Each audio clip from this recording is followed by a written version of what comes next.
के बाद एक बार फिर हाजिर है और अब बात छत्तीसगढ़ की। छत्तीसगढ़ में सियासी लिहाज से पिछले 24 घंटे प्रदेश कांग्रेस के लिए उलटफेर से भरे रहे। पहले तो प्रदेश कांग्रेस अध्यक्ष मोहन मरकाम ने पीसीसी पदाधिकारियों के प्रभार में बदलाव का आदेश जारी किया। हैरत की बात यह रही कि अमरजीत चावला और रवि घोष को हटाकर मरकाम ने इस पद पर अरुण सिसोदिया की ताजपोशी भी कर दी और इतना ही नहीं, उन्हें संगठन और प्रशासन दोनों का प्रभार सौंप दिया। मुख्यमंत्री भूपेश बघेल और प्रदेश प्रभारी कुमारी शैलजा दोनों ही इस आदेश से नाराज बताए गए। संभवतः यही वजह रही कि 24 घंटे के भीतर ही प्रदेश प्रभारी कुमारी शैलजा ने बाकायदा पत्र जारी कर पीसीसी चीफ के आदेश को ही निरस्त कर दिया और साथ ही रवि घोष को प्रदेश कांग्रेस कमेटी के प्रभारी महामंत्री बनाए रखने और उन्हें संगठन और प्रशासन का प्रभार देने का आदेश भी दिया। ऐसा पहली बार हुआ है जब प्रदेश अध्यक्ष के आदेश को किसी प्रभारी ने 24 घंटे के अंदर ही बदल दिया हो। हालांकि पीसीसी चीफ मोहन मरकाम ने प्रदेश प्रभारी की नियुक्तियों संबंधी जारी आदेश की समीक्षा करने की बात कही है और इससे तय है कि नियुक्तियों को लेकर चल रहा विवाद यही नहीं थमने वाला है। चुनाव 2023, चुनाव 2024 को लेकर लगातार रणनीतियां बन रही है। आने वाले दिनों में हम कैसे काम करें, किन मुद्दों को लेकर जनता के बीच में जा रहे हैं, हमारा काम करने का तरीका क्या होना चाहिए, अलग अलग विषयों पर विस्तार से चर्चाएं हो रही है। अब नहीं, देखिए, माननीय जो शैलजा मैम जी ने जो पत्र लिखा है उसमें नियुक्तियों के बारे में कहा है, उसकी हम समीक्षा कर रहे हैं।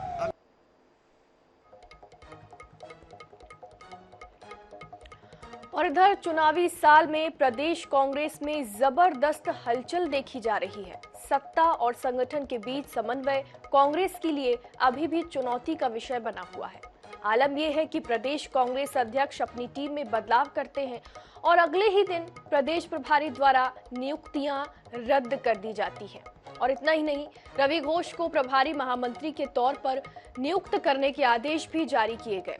नियुक्ति को लेकर प्रभारी महामंत्री रवि घोष ने आईएनएच न्यूज से खास बातचीत करते हुए कहा कि संगठन के द्वारा दी गई जिम्मेदारी का निर्वहन किया जाएगा और जब से कांग्रेस सरकार सत्ता में आई है तब से ही सक्रिय भूमिका निभाते हुए हमने जनहित के सारे काम किए हैं।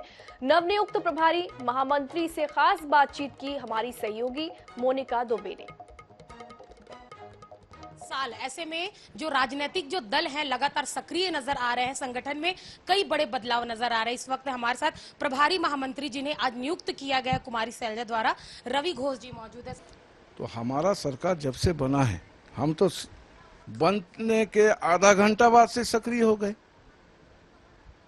मुख्यमंत्री जी शपथ लिए, आधा घंटा में जाने में लगा और 1 घंटा के अंदर कर्जा माफ कर दिए। तो हम तो आधा घंटा बाद ही से सक्रिय है हमारा सरकार।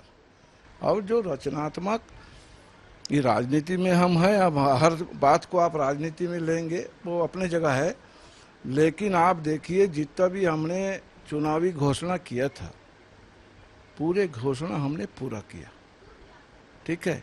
और एक बात बताना चाहता हूँ, रमन सिंह जी 15 साल चलाए चावल देके, और दूसरा तो रचनात्मक काम है नहीं। हमने रचनात्मक कर्जा माफ, बिजली बिल हाफ, बोनस का पैसा, तेंदुपत्ता का पैसा, रागी, आपका जो क्या बोलते हैं उसको, कोदो कुटकी को जो लोग भूल चुके थे, गिल्ली डंडा को भूल चुके थे, वो जो हमारे छत्तीसगढ़ का जो हमारा धरोहर, हमारा जो संस्कृति है, उसको हमने आगे बढ़ाया। अपन तो मेरे हिसाब से हम 20 साल तो वो नॉन स्टॉप रहेगा हमारा सरकार। सर, कल कुछ नियुक्तियां की गई थी लेकिन आज फिर से एक पत्र जारी होता है। वो देखिए, अब पत्र कौन जारी किया फिर हो गया, वो कोई बहुत बड़ा इशू नहीं है। जो पद हमको मिलेगा हम ईमानदारी से काम करें।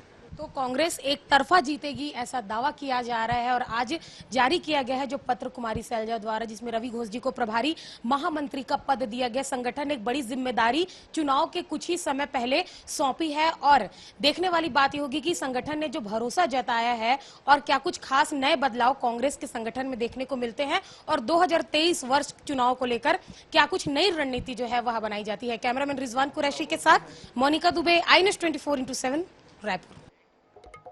और इधर केंद्रीय गृह मंत्री अमित शाह गुरुवार को चुनावी राज्य छत्तीसगढ़ के दुर्ग में सभा को संबोधित किया। वहीं खराब मौसम की वजह से शाह का मध्य प्रदेश के बालाघाट का दौरा रद्द करना पड़ा। अमित शाह ने दुर्ग में 2023 के चुनाव में भाजपा की सरकार बनाने और 2024 में मोदी को पीएम बनाने का आह्वान किया। और इससे पहले केंद्रीय गृह मंत्री अमित शाह का रायपुर एयरपोर्ट में भाजपा नेताओं ने जोरदार स्वागत किया। एयरपोर्ट से ही अमित शाह हेलीकॉप्टर से भिलाई पहुंचे, जहां उन्होंने पंडवानी गायिका पद्मश्री उषा बारले के घर जाकर उनसे मुलाकात की और इसके बाद दुर्ग में जनसभा को संबोधित किया। शाह ने पूर्ववर्ती यूपीए सरकार और छत्तीसगढ़ की भूपेश सरकार को निशाने पर लिया। शाह ने कहा कि छत्तीसगढ़ भाजपा की देन है। जब अटल जी पीएम थे तब उन्होंने छत्तीसगढ़ राज्य बनाया और 15 साल में डॉक्टर रमन सिंह ने छत्तीसगढ़ को बीमारू राज्य से सफल राज्य बनाया। मौजूदा सरकार पर प्रहार करते हुए शाह ने कहा कि ये सरकार तो घोटालों पर घोटाले कर रही है। अमित शाह ने भगवान राम के ननिहाल छत्तीसगढ़ और अयोध्या में बनने जा रहे राम मंदिर का भी उल्लेख किया। शाह धान का जिक्र करना भी नहीं भूले। उन्होंने धान खरीदी में केंद्र सरकार के योगदान को 90% बताते हुए इसका श्रेय केंद्र सरकार को ही दिया।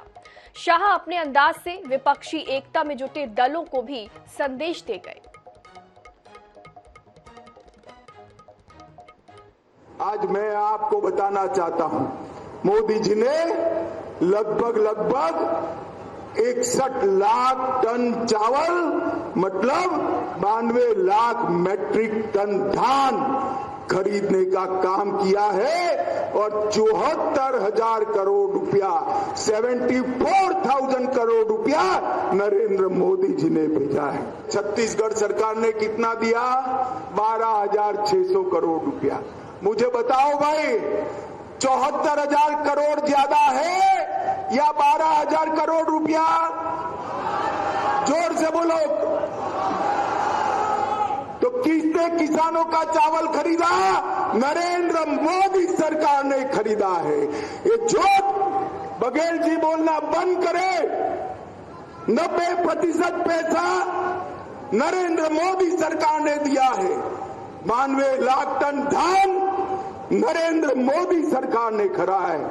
और ये पूरा जो सिस्टम है ना, जिसके आधार पर आप कूद करते हो, ये पूरा धान खरीदी का सिस्टम हमारे रमन सिंह जी ने बनाया है। मित्रों, रमन सिंह जी ने बनाया है।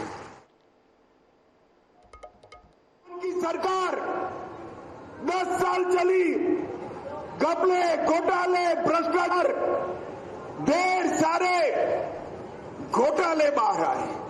12 लाख करोड़ का भ्रष्टाचार एक कांग्रेस की सरकार ने किया था। 9 साल हो गए मोदी जी को।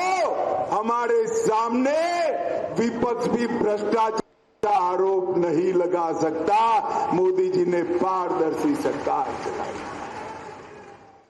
ये कश्मीर है जो हमारा है या नहीं है?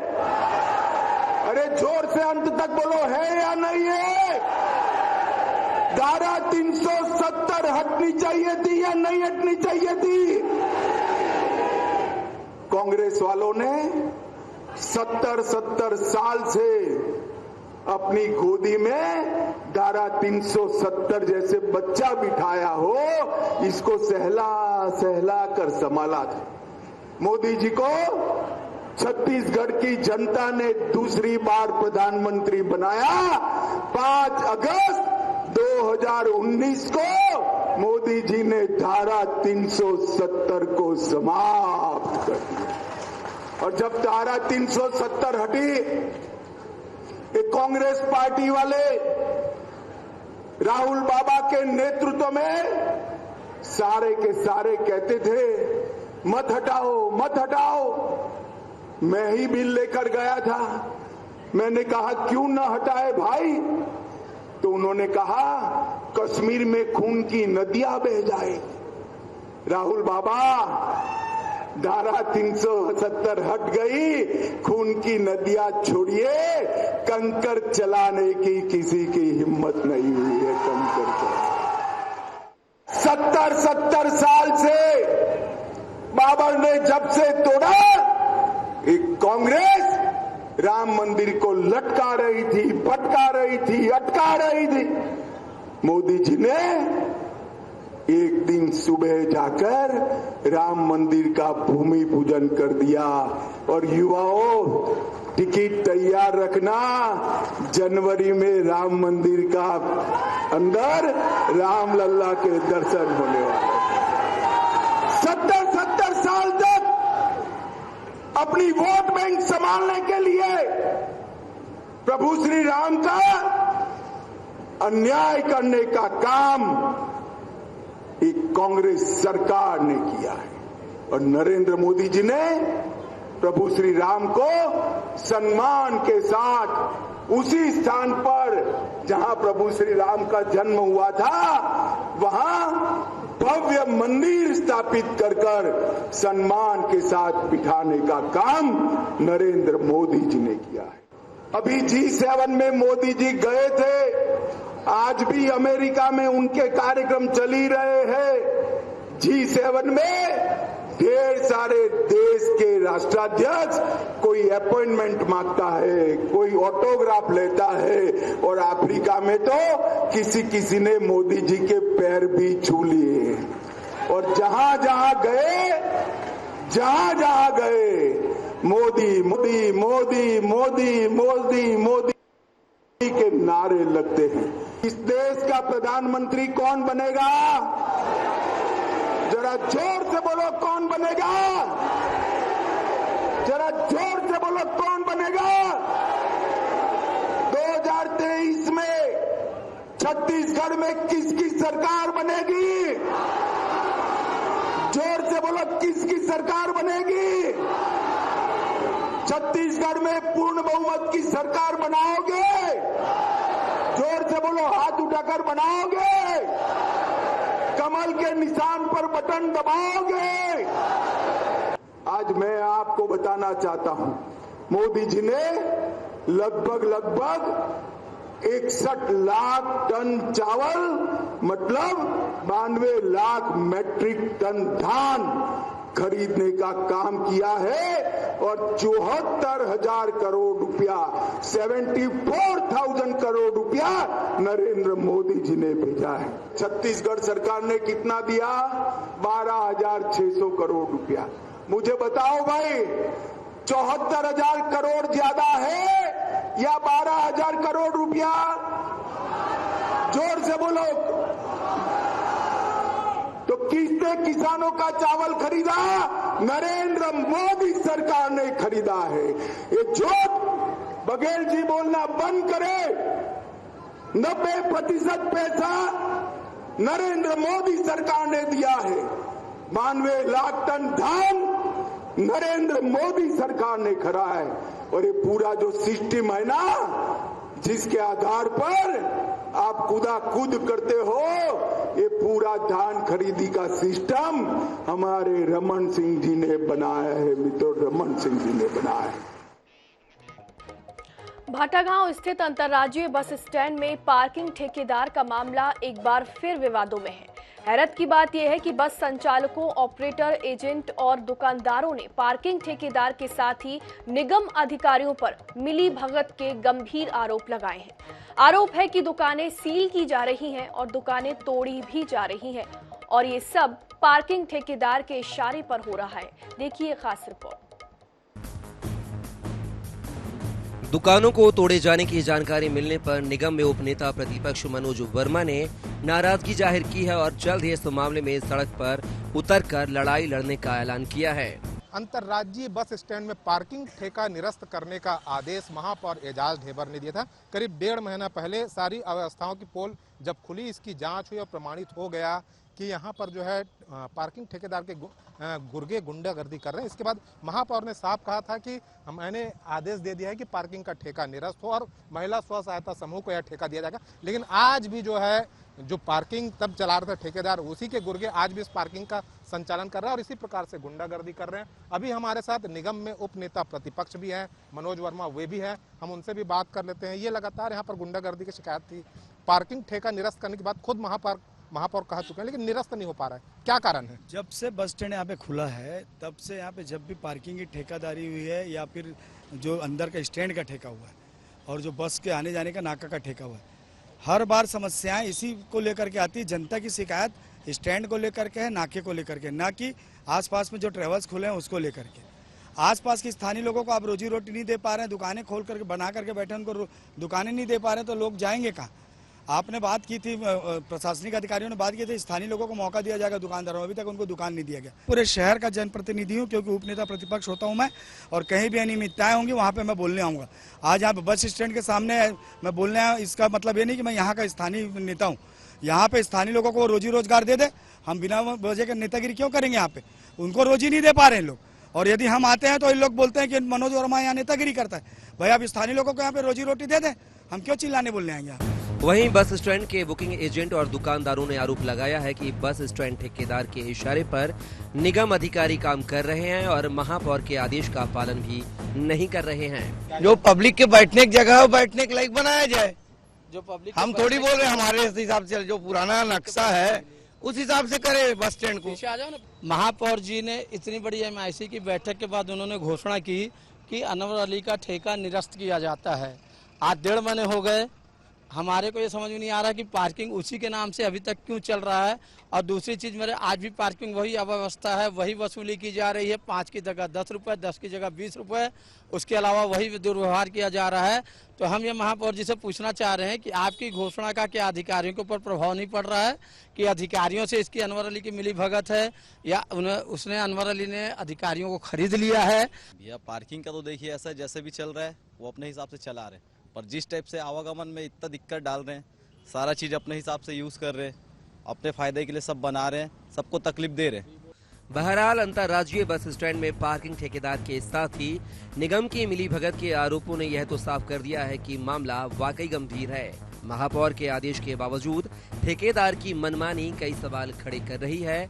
अब देखना यह होगा कि क्या वाकई ठेका निरस्त होता है या नूरा कुश्ती ऐसी ही चलती रहेगी। रायपुर से INS 24/7 के लिए मनोज नायक की रिपोर्ट। और इधर छत्तीसगढ़ में विधानसभा चुनाव से पहले पुलिस विभाग में तबादलों का दौर जारी है।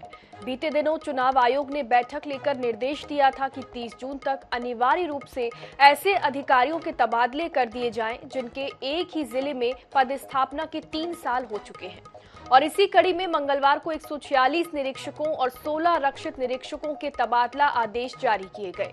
और इससे पहले 13 पुलिस अधिकारियों के तबादले राज्य आर्थिक अपराध अन्वेषण ब्यूरो और एंटी करप्शन ब्यूरो में किया गया था।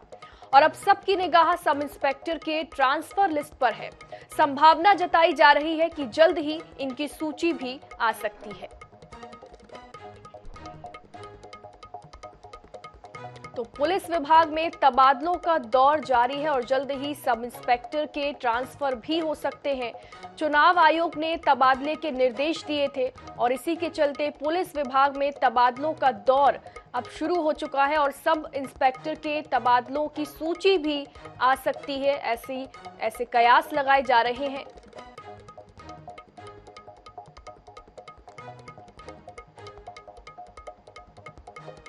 बता दें कि चुनाव आयोग ने तबादले के निर्देश दिए थे, जिसके बाद पुलिस विभाग में तबादलों का दौर जारी है। सभी जिलों की पुलिसिंग में बदलाव देखने को मिल सकता है, बड़े बदलाव हो सकते हैं। सब इंस्पेक्टर के ट्रांसफर भी किए जा सकते हैं और जल्द ही सब इंस्पेक्टर के ट्रांसफर की सूची भी आने की बात कही जा रही है। तो पुलिस विभाग में बड़े बदलाव देखने को मिल सकते हैं। तबादले जो हैं उनका दौर जारी है। चुनाव आयोग ने तबादलों के निर्देश दिए थे और जल्द ही बता दें सब इंस्पेक्टर के ट्रांसफर की सूची भी आ सकती है और सभी जिलों की पुलिसिंग में बड़ा बदलाव देखने को मिल सकता है। विधानसभा चुनाव से पहले पुलिसिंग में बड़ा बदलाव देखने को मिल रहा है। पीएचक्यू ने 146 इंस्पेक्टर के तबादले किए हैं और इससे पहले जो है बीते वर्ष भी 150 से अधिक इंस्पेक्टर के तबादले हुए थे और अब जो है इंस्पेक्टर के तबादले का क्रम लगभग पूरा हो चुका है। अब सब इंस्पेक्टर के तबादलों का दौर आएगा और आने वाले दिनों में बेसिक पुलिसिंग में बड़ा बदलाव देखने को मिलेगा और जो बदलाव होंगे वही जो है विधानसभा चुनाव करवाएंगे। कैमरामैन अरुण साहू के साथ मनोज नायक, INH न्यूज रायपुर। इस बार मानसून में देरी ने राजधानी रायपुर में पानी की खपत बढ़ा दी है, लिहाजा नगर निगम को हर महीने 200 की जगह 250 क्यूसेक पानी लेना पड़ रहा है और इसकी एक बड़ी वजह शहर के हैंडपंपों और बोर का सूखना भी है। नगर निगम इन दिनों जल संसाधन विभाग से हर महीने करीब 1.25 करोड़ रुपए का पानी खरीद रहा है। देखिए खास रिपोर्ट। इस बार भले ही गर्मी के शुरुआती दिनों में बरसात का नजारा देखने को मिला हो, लेकिन बाद में लगातार भारी गर्मी पड़ी। कई दिनों तक पारा 40 डिग्री सेंटीग्रेड से ज्यादा रिकॉर्ड किया गया। तेज धूप और भारी गर्मी का सिलसिला 20 जून तक जारी रहा। अब भी मानसून छत्तीसगढ़ से करीब हफ्ते भर दूर है। इस गर्मी ने स्वाभाविक तौर पर पानी की खपत बढ़ा दी है। जहां पहले 200 क्यूसेक पानी की आपूर्ति हो रही थी, जो अब बढ़कर 250 क्यूसेक तक जा पहुंची है। लोगों की समस्या का समाधान करने के लिए नगर निगम के जल विभाग ने जल संसाधन विभाग से पानी की डिमांड की है। पुरानी टंकियों से 255 MLD शुद्ध पानी की आपूर्ति होती रही है। जून माह में यह खपत 307 MLD तक जा पहुंची है। वरुण देवता को बोलिए ना थोड़ा सा पानी बरसा दें, क्योंकि अभी समय अब ये हो कि बरसात का पूरा समय है। बरसात अभी कम से कम 2-3 बरसात तो हो ही जाती है। अब जून खत्म होने वाला है, बरसात हो नहीं रही है। उस वजह से भी पानी हम लोग पहले जो 200 वो लेते थे, अब उसको 250 के लिए वो कह रहे हैं 50 किलो हम लोग और खरीदने के लिए हमने वो किया है, क्योंकि जितने हमारे बोर थे वो पूरे तरीके से सूख गए हैं। अब बोर जब सूख गए तो आपको मान के चलो टैंकर से आपको पानी सप्लाई करना है, तो पानी टैंकर से सप्लाई के लिए हमें वहां पर पानी की जरूरत पड़ेगी। इसलिए हमने 50 और वो किया है। मुझे लगता है कि 1-2 दिन में हो जाएगा और यदि 1-2 बारिश अभी अगर हो जाएगी तो मुझे लगता है कि उसकी भी जरूरत नहीं पड़ेगी अगर 1-2 बारिश हो गई। 200 क्यूसेक के लिए 250 क्यूसेक इसलिए किए क्योंकि अभी वाटर लेवल जो है मई तक तो कहीं कोई प्रॉब्लम नहीं थी। मई तक तो वाटर लेवल बहुत अच्छा था। जून में वाटर लेवल जो है 300 की जगह 400 फीट नीचे चली गई है। तो प्रायः जो है मोहल्लों में जो है जो बोरवेल सूखने लग गए हैं। यहाँ पर क्या होता है 90% जो पानी जो है अपने फिल्टर प्लांट से लोग उपयोग करते हैं, 10% बोर के सहारे वाले हैं। तो बोर वाले को कुछ ज़्यादा तकलीफ हो रही है। इसके अलावा गर्मी ज़्यादा पड़ने के कारण से पानी की उपयोगिता बढ़ गई है। कूलर वगैरह में लोग यूज़ कर रहे हैं। कई बार लोग जो है काम करके आते हैं, सुबह भी नहाते हैं, दोपहर भी नहाते हैं, शाम को नहाते हैं। इसलिए उसकी उपयोगिता बढ़ जाने के कारण से हम लोगों ने 200 की जगह 250 कराया। जैसी बरसात चालू हो जाएगी तो हम लोग 200 को 150 कर देंगे। नगर से महानगर का स्वरूप ले रहे शहर ने देश के 100 चुनिंदा स्मार्ट शहरों में भले ही अपनी अलग पहचान बनाई हो, लेकिन आज भी जलापूर्ति चिंता का विषय बना हुआ है। अभी भी रायपुर शहर गंगरेल बांध के भरोसे है। प्राकृतिक स्रोतों से मिलने वाला पानी केवल 2 माह तक काम आता है। बाकी के 10 महीने जल संसाधन विभाग से पानी लेने की नौबत आती है। यह स्थिति कई सालों से लगातार बनी हुई है। रायपुर से INS 24/7 के लिए मोनिका दुबे की रिपोर्ट। फरसगांव थाना क्षेत्र में मत्स्य राजस्व और पुलिस विभाग की संयुक्त टीम ने एक बड़ी कार्रवाई करते हुए 3 टन प्रतिबंधित थाई मांगुर मछली से भरे ट्रक को पकड़ा है। पकड़ी गई मछली की कीमत लगभग 5 लाख रुपए आंकी गई है। दरअसल NH30 पर सारबेड़ा के पास मछली से भरा ट्रक खराब हो गया था, जिसे दूसरे वाहन में लोड किया जा रहा है और इसी दौरान टीम को मुखबिर से सूचना मिली, जिसके बाद एक्शन लेते हुए प्रतिबंधित थाई मांगुर मछली जब्त की गई और गड्ढा खोदकर उन्हें नष्ट किया गया।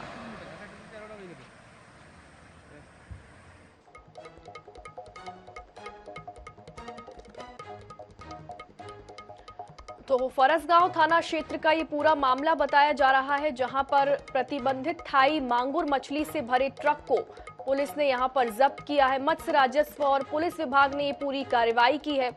फिलहाल टीम ने ट्रक को जब्त कर लिया गया है और जो मछलियां हैं उन्हें गड्ढा खोदकर नष्ट भी कर दिया गया है। तो पुलिस ने ये बड़ी कार्रवाई की है मछलियों से भरा ट्रक पकड़ा गया है। फरसगांव थाना क्षेत्र का ये पूरा मामला बताया जा रहा है, जहां पर पुलिस विभाग ने ये बड़ी कार्रवाई की है। मत्स्य राजस्व और पुलिस की ये बड़ी कार्रवाई फरसगांव थाना क्षेत्र में देखने को मिली।